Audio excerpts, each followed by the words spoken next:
कहानी का शीर्षक है दोस्तों, असली खूबसूरती। आइए साथ में पढ़ते हैं। एक आदमी ने एक बहुत ही सुंदर लड़की से शादी की। शादी के बाद दोनों की ज़िंदगी बहुत प्यार से गुजर रही थी। वह उसे बहुत चाहता था और उसकी खूबसूरती की हमेशा तारीफ किया करता था। लेकिन कुछ महीनों के बाद ही लड़की को चर्म रोग अर्थात स्किन डिजीज से ग्रसित हो गई और धीरे धीरे उसकी खूबसूरती जाने लगी। खुद को इस तरह देख उसके मन में डर समाने लगा कि यदि वह बदसूरत हो गई तो उसका पति उससे नफरत करने लगेगा और वह उसकी नफरत बर्दाश्त नहीं कर पाएगी। इसी बीच एक दिन पति को किसी काम से शहर से बाहर जाना पड़ा। काम खत्म करके जब वह घर वापस लौट रहा था तो उसका एक्सीडेंट हो गया। एक्सीडेंट में उसे अपनी दोनों आंखें खो दी, लेकिन इसके बावजूद भी उन दोनों की ज़िंदगी सामान्य तरीके से आगे बढ़ती रही। समय गुजरता रहा और अपने चर्म रोग के कारण लड़की ने अपनी खूबसूरती पूरी तरीके से गंवा दी। वह बदसूरत हो गई, लेकिन अंधे पति को इस बारे में कुछ भी नहीं पता था।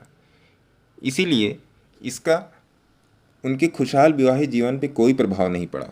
वह उसे उसी तरह प्यार करता रहा। एक दिन उस लड़की की मौत हो गई। पति अब अकेला हो गया। वह बहुत दुखी भी था।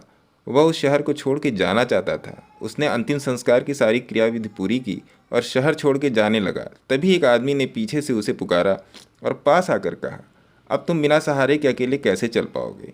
इतने साल को तुम्हारी पत्नी तुम्हारी मदद किया करती थी। पति ने जवाब दिया, दोस्त, मैं अंधा नहीं हूँ। मैं बस अंधा होने का नाटक कर रहा था, क्योंकि यदि मेरी पत्नी को पता चल जाता कि मैं उसकी बदसूरती देख सकता हूँ तो यह उसे उसके रोग से ज़्यादा दर्द देता। इसलिए मैंने इतने साल अंधे होने का दिखावा किया। वो बहुत ही अच्छी पत्नी थी। मैं बस उसे खुश रखना चाहता था। दोस्तों, तो इस कहानी से हमको क्या सीख मिली? यही सीख मिली दोस्तों कि खुश रहने के लिए हमें भी एक दूसरे की कमियों के प्रति आंखें बंद कर लेनी चाहिए और उन कमियों को नज़रअंदाज कर देना चाहिए। जीवन का सार इसी में है। आशा करता हूँ कि कहानी आपको पसंद आई होगी। चैनल को लाइक करें, शेयर करें और सब्सक्राइब करें और कमेंट करके बताएं कि आपको और किस तरह की कहानियाँ सुनने में अच्छा लगता है। नमस्कार दोस्तों।